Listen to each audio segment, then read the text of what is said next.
Hello friend, कैसे हैं आप सब लोग? आई होप अच्छे होंगे।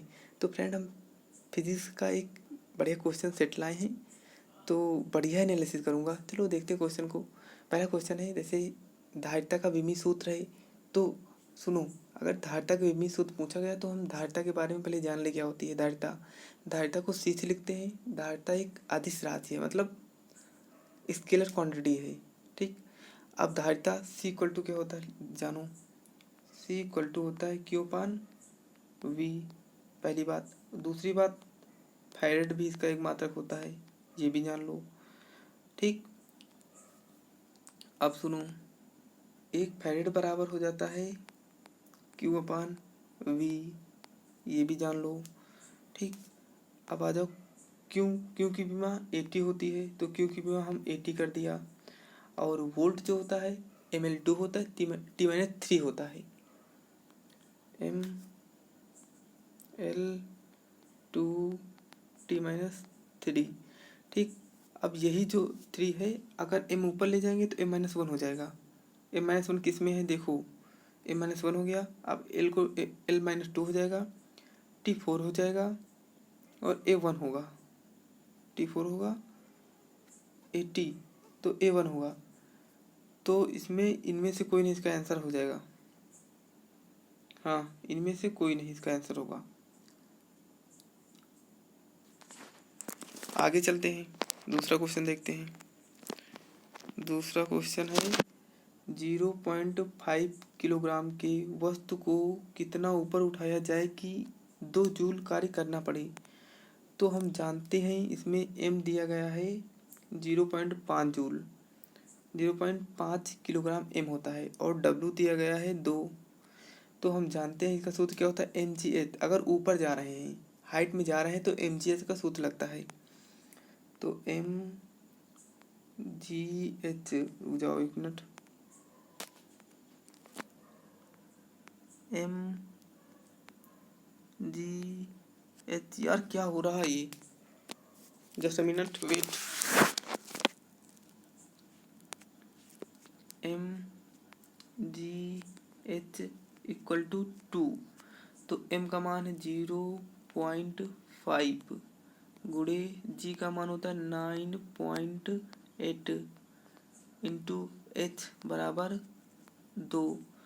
जब हम इसमें सब कुछ करेंगे तो h बराबर होगा हमारा, h बराबर मतलब होगा 0.5 गुणे 9.8, यहाँ हो जाएगा 2। इससे इसे काटेंगे तो यहाँ हो जाएगा 200, जब इससे इसे काटेंगे तो हो जाएगा 40।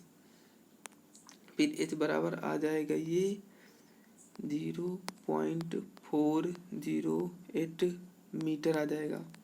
तो इसका राइट आंसर होगा बी ऑप्शन। ठीक, अब चलते हैं आगे तीसरे क्वेश्चन की ओर। एक तीसरा क्वेश्चन देखिए, काफ़ी फेमस क्वेश्चन है और ये बहुत पूछा जाता है। चलो बड़े क्वेश्चन देखते हैं। किसी चालक से 1 मिली एम्पियर की धारा प्रवाहित हो रही है, तो उस चालक से प्रति सेकंड कितने इलेक्ट्रॉन प्रवाहित होंगे। तो इस क्वेश्चन का मतलब बताता हूँ। 1 मिली एम्पियर बराबर होता है, 1 मिली एम्पियर बराबर होता है 10⁻³ एम्पियर। पहले इसको याद रखो। ठीक, फिर I बराबर होता है x/e, I बराबर xe होता है। तो x बराबर यहाँ क्या हो जाएगा, I/e हो जाएगा। x बराबर I/e हो जाएगा। ठीक, तो अब यहीं से हम अपना काम करेंगे। यहाँ तो I हमारा कितना आया था, 10⁻³ और E हम जानते हैं कितना होता है, 1.6 गुणे 10⁻⁻19 होता है। अगर जब इसको ऊपर ले जाएंगे तो ये हो जाएगा, सब कुछ काट पीट के करेंगे तो ये हो जाएगा 6.5 गुणे 10⁻15 इलेक्ट्रॉन। ये हो जाएगा। तो इसका राइट आंसर हो जाएगा सी ऑप्शन। आगे चलते हैं 4 क्वेश्चन की ओर। कह रहा है कि 10 ग्राम बर्फ को -10 डिग्री सेल्सियस पर रखा गया है। तो और कहा गया है 0 डिग्री सेल्सियस तक बर्फ के ताप को बढ़ाने के लिए कितने कैलोरी ऊष्मा की आवश्यकता होगी। तो इन क्वेश्चनों में सबसे पहले हम याद रखते हैं कि -10 डिग्री सेल्सियस से कितना जा रहा है 0 डिग्री सेल्सियस। सबसे पहले इसको याद रखो। फिर अब याद रखते हैं सूत्र क्या होता है। H इक्वल टू होता है m1s1 θ1 माइनस θ2। ठीक, सूत्र होता है ये। अब हम जानते हैं बर्फ की विशिष्ट ऊष्मा कितनी होती है। तो बर्फ की विशिष्ट ऊष्मा 0.5 होती है। इसको भी याद रखना है क्योंकि कंपलसरी ये याद ही रखना होता है। तो अब मान रख लेंगे 10 ग्राम दिया गया है, m की तरफ 10 रख देंगे, s की तरफ मतलब ऊष्मा तो 0.5 कर देंगे, गुणा कर देंगे, और एक तो 0 दिया गया है, दूसरा -10 और -10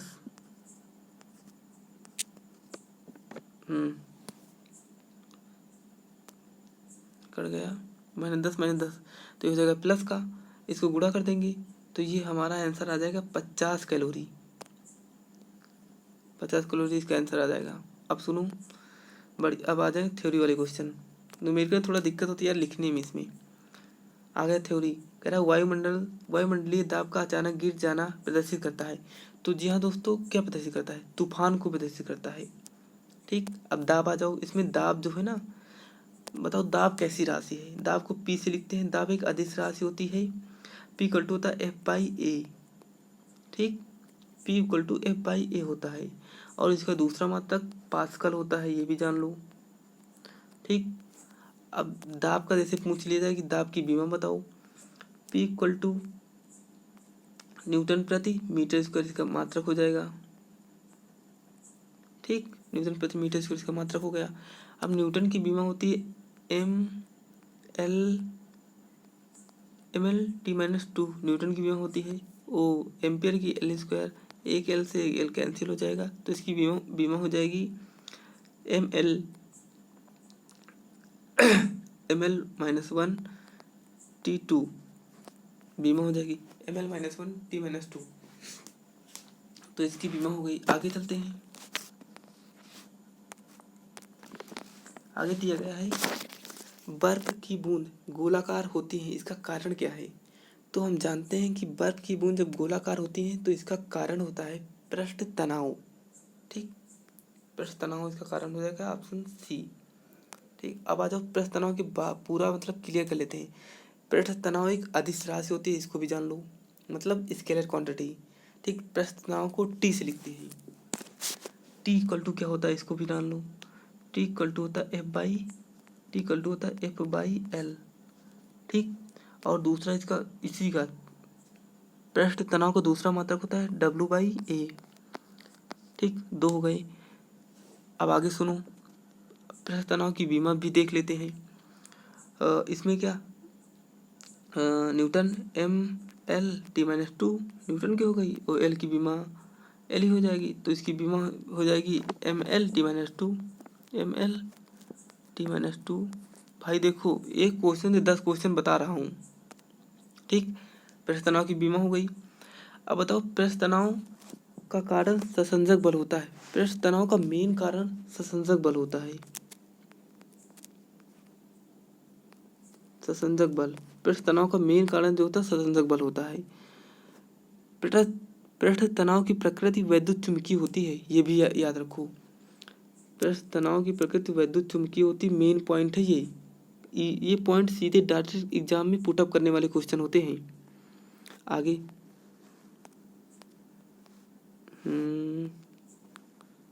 आगे है पृष्ठ तनाव के बारे में और सुनो। पृष्ठ तनाव पर दाब बढ़ाते हैं तो पृष्ठ तनाव घट जाता है। दाब बढ़ाओगे अगर पृष्ठ तनाव पर तो पृष्ठ तनाव घट जाएगा, मतलब दाब बढ़ाने पर पृष्ठ तनाव घट जाता है। ठीक, अब 4 डिग्री सेल्सियस पर पृष्ठ तनाव सबसे अधिक होता है। नोट पॉइंट कर लो भाई, बहुत अच्छा पॉइंट है। 4 डिग्री सेल्सियस पृष्ठ तनाव सबसे अधिक होता है, ये भी याद रख लो। ठीक, अगर कारण पूछ ले जाए, लोहे की सुई का जल की सतह पर तैरना, लोहे की सुई का जल की सतह पर तैरना किसका कारण है? तो ये भी पृष्ठ तनाव सरफेस टेंशन का है। अब आ जाओ, द्रव की छोटी छोटी बूंदों का गोली आकृति होने का कारण क्या है? तो ये भी सरफेस टेंशन है, पृष्ठ तनाव ही है। पानी में आयतन में वृद्धि होती है, पानी के आयतन में वृद्धि होती है, ये भी याद रखो, पानी के आयतन में वृद्धि होती है। अब आ जाओ अगला क्वेश्चन।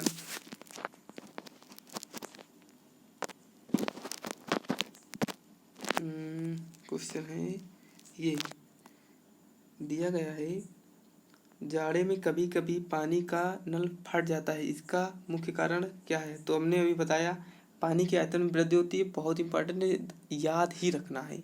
देखो, अगर बर्फ है, अगर उसमें हम दाब बढ़ाएंगे तो उसका गलनांक घट जाता है, आयतन भी घट जाता है। ठीक, अब एक पॉइंट और लिखो, दाब बढ़ाने पर गलनांक घट जाता है, बहुत ऊंचा जाता है, और दाब बढ़ाने पर क्वथनांक बढ़ जाता है। डीपली नॉलेज दे रहा हूँ, आगे चलो। अब आ जाओ, जी का मान है, तो यार जी का मान, जी किसी का मान ही नहीं है, जी नेतांक है, कांस्टेंट है जी, तो इसका आंसर हो जाएगा बी ऑप्शन। चलो अब जी, पहले जी का मान सीधा डायरेक्ट लिखो, जी इक्वल टू होता है 6.67 गुणे 10⁻11। ठीक, अब जी का मात्रक देखो क्या होता है। जी के मात्रक की अगर बात की जाए तो जी का मात्रक हो जाएगा न्यूटन प्रति मीटर, न्यूटन मीटर स्क्वायर प्रति किलोग्राम स्क्वायर, ये होता है जी का मात्रक। ठीक, अगर बीमा की बात की जाए तो बीमा हो जाएगा, न्यूटन की बीमा होती है mL/-2, और न्यूटन प्रति मीटर स्क्वायर L स्क्वायर प्रति किलोग्राम स्क्वायर, तो किलोग्राम की m स्क्वायर, तो एक m से एक m कैंसिल हो जाएगा, तो इसकी बीमा आ जाएगी m-1। ठीक, और दूसरी बीमा L3 हो जाएगी और T-2 हो जाएगी। तो कहने का तात्पर्य इसकी बीमा होगी, यार ये क्या है, हाथ क्यों काम नहीं कर रहा, m-1 L3 और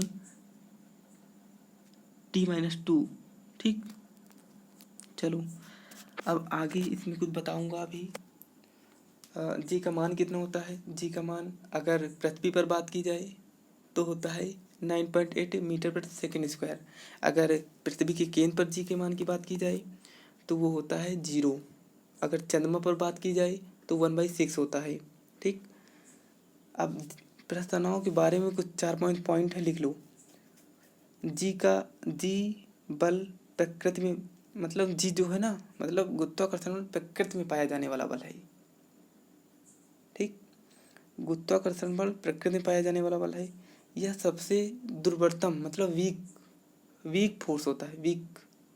ठीक, यह सदैव दीर्घ परासीय बल है।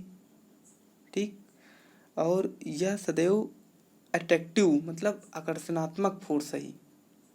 यह व्युत्क्रम के नियम का पालन करता है, ये भी जान लो। तो कैसे करता है ये भी देख लो, व्युत्क्रम के नियम का पालन कैसे करता है हम ये तुम्हें बताएंगे।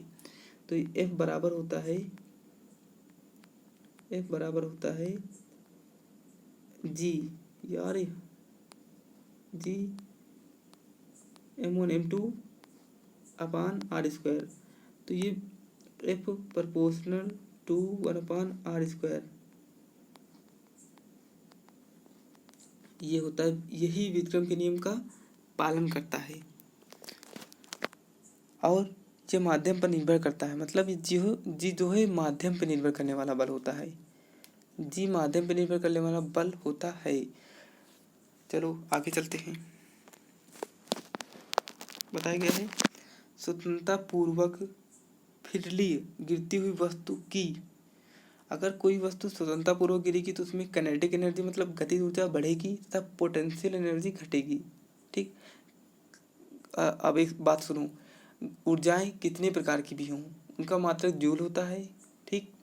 और उनकी बीमा ml2t-2 होती है। सब ऊर्जाओं की बीमा यही होती है ml2t-2। सारी ऊर्जाओं की बीमा ml2t-2 होती है। सारी ऊर्जाओं की बीमा यही होती है। याद लगाओ, याद करो इस सब चीज़ों को, छोटी छोटी चीज़ें हैं। 10 नंबर आ जाइए।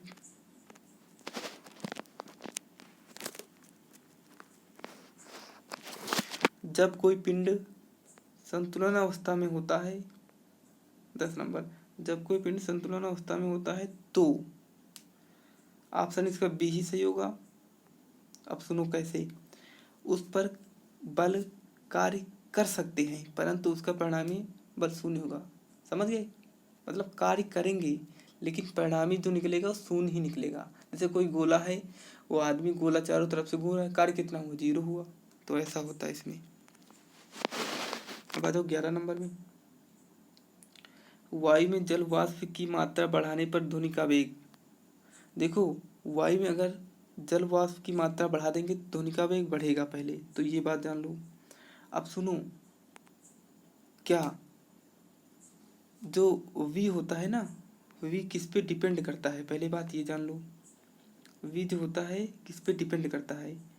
तो rho gamma R T by M, gamma R T by M होता है, gamma R T by M. ठीक, gamma R T by M हो गया।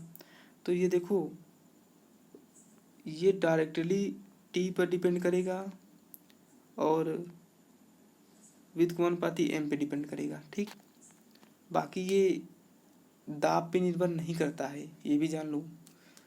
अब और ये आर्द्रता पर निर्भर करता है। अगर वाष्प बढ़ा दिया जाएगा तो ध्वनि की चाल बढ़ जाती है। यही कारण होता है कि ठंड में ध्वनि की वेग अधिक होती है। अब आ जाओ, अगर 1 डिग्री सेल्सियस ध्वनि का वेग बढ़ा दिया जाए, अगर 1 डिग्री सेल्सियस ताप बढ़ा दिया जाए तो ध्वनि का वेग कितना हो जाएगा? तो जी हाँ दोस्तों, 0.6, तो वो 0.6 हो जाएगा, 0.61 मीटर प्रति सेकेंड हो जाएगा। याद रखो, बहुत इंपॉर्टेंट क्वेश्चन है ये। आगे चलते हैं। अब एक बात और जान लो, मतलब निर्वात में जो होता है ना ध्वनि, मतलब निर्वात में ध्वनि की चाल 0 होती है। जैसे चंद्रमा पे चले जाओ तो वहाँ बोलोगे वहाँ निर्वात है पूरा, अगर वहाँ कोई बोलेगा तो किसी की आवाज़ सुनाई नहीं देगी। तो निर्वात में ध्वनि की चाल 0 होती है। ठीक। और एक बात और सुन लो यहीं पे, मगर निर्वात में प्रकाश की चाल सबसे अधिक होती है। कितनी होती है ये भी जान लीजिए, 3×10⁸ ठीक मीटर प्रति सेकंड होती है। ये भी जान लिया हमने। अब और जान ली, क्वेश्चन सुन ले और न जाने, क्योंकि बहुत नाइट में क्लास ले रहा हूँ। कह रहे हैं कि स्त्रियों व बच्चों, एक मिनट, स्त्रियों व बच्चों की आवाज़ पतली और सुरीली होती है। तो जी हाँ दोस्तों, इसका कारण होता है तारत्व। अगर तारत्व ज़्यादा होगा तो आवाज़ पतली होगी, तारत्व कम होगा तो आवाज़ मोटी होगी। और तो तारत्व होता है, तारत्व अनुपाती होता है आवृत्ति के। तारत्व ज़्यादा, आवृत्ति ज़्यादा तो आवाज़ पतली, तारत्व कम, आवाज़ कम तो आवाज़ पतली। ठीक, आगे बढ़ो। जो तारत्व होता है इसको महसूस किया जाता है, इसका कोई मात्रक नहीं होता। ठीक, आगे चलते हैं।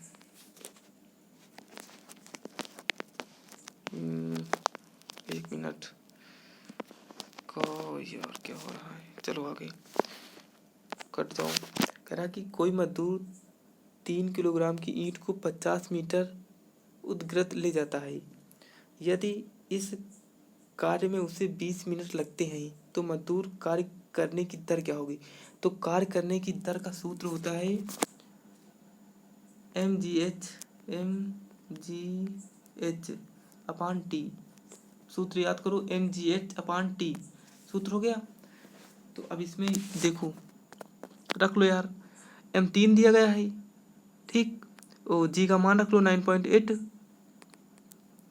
ठीक, जी का मान हो गया 9.8। फिर उसके बाद और mgh का मान 50 दिया गया है और t का मान 20 दिया गया है। गुणे 60 कर देना, इसको मिनट में दिया गया है ये।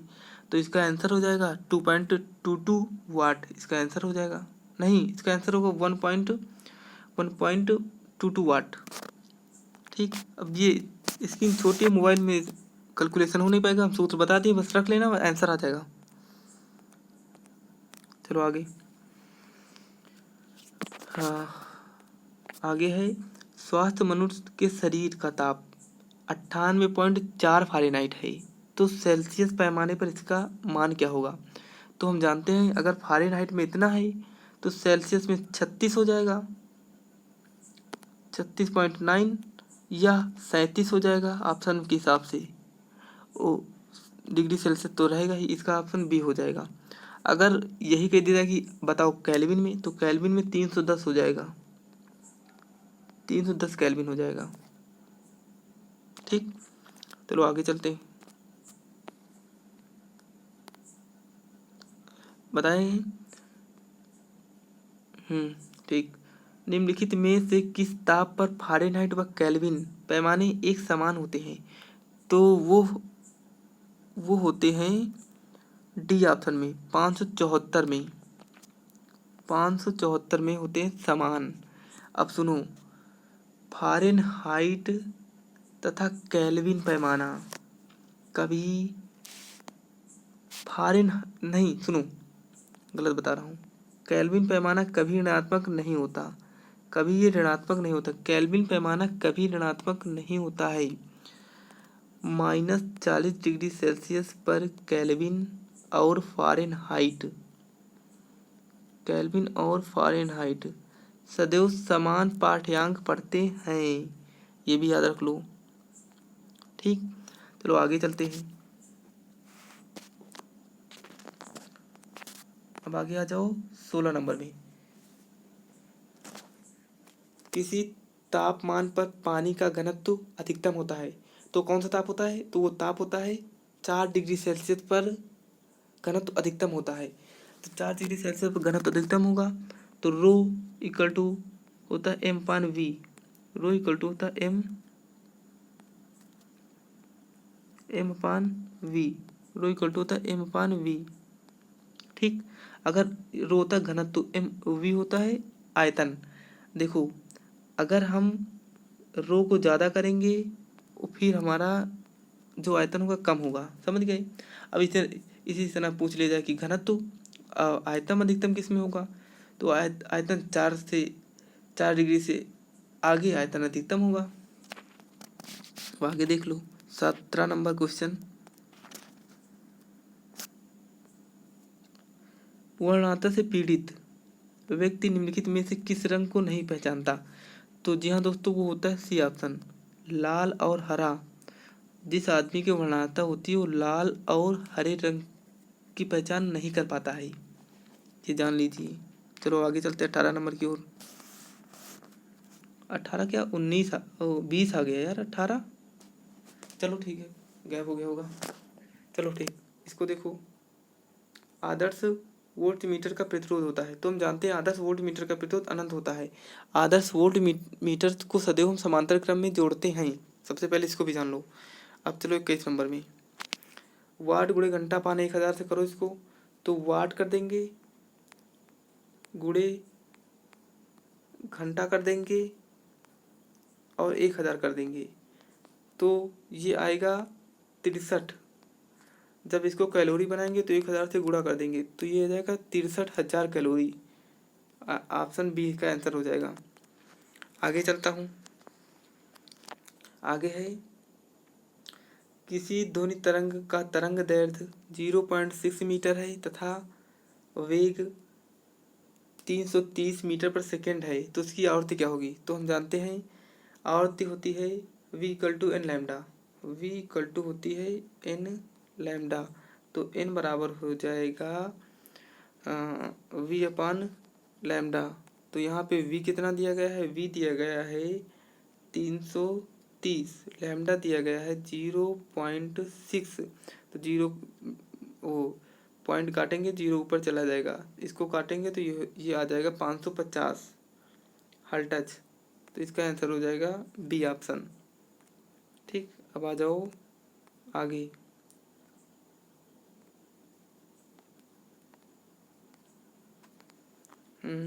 आगे आ जाओ। ओके, आगे क्या क्वेश्चन दिया गया है। ओके, एक तार का प्रतिरोध 12 ओम है, इसको एक वृत्त के रूप में मोड़ा गया है। वृत्त के किसी व्यास पर स्थित दो बिंदुओं के बीच प्रतिरोध कितना होगा। तो इसको समांतर क्रम में जोड़ दो, 1/r 1/r2।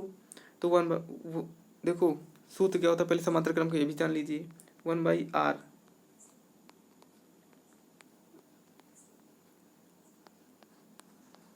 ये सूत्र हो गया। अब इसमें जब जोड़ेंगे तो 1/12 प्लस 1/12, इसको जोड़ेंगे तो 2/12, तो ये कट जाएगा, 1/6 आ जाएगा। तो 1/r इक्वल टू 1/6। ठीक, तो r बराबर करेंगे तो 6 हो जाएगा, तो 6 ओम इसका आंसर आ जाएगा। ठीक हो गया। अब आ जाओ 24 नंबर में। 24 नंबर क्या कह रहा है, किसी बल्ब पर 100 वाट 120 वोल्ट अंकित है तो बल्ब का प्रतिरोध क्या होगा। अगर हम प्रतिरोध का सूत्र जाने तो प्रतिरोध का सूत्र होता है R equal to V square upon P. प्रतिरोध का सूत्र होता है, रुक जाओ 1 मिनट, R equal to V square upon P. ठीक, R का सूत्र हो गया। अब हम V रखेंगे तो V क्या होता है ये भी जान लो। तो V जिसमें V लिखा हो वो V है, तो 220 गुणे 220 अपान P।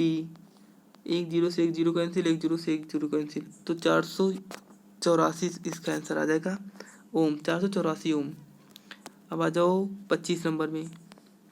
ठीक, आपतित किरण को स्थिर रखते हुए किसी समतल दर्पण को थीटा कोण से घुमा दिया जाए तो परावर्तित किरण कितने डिग्री पे घूम जाएगी।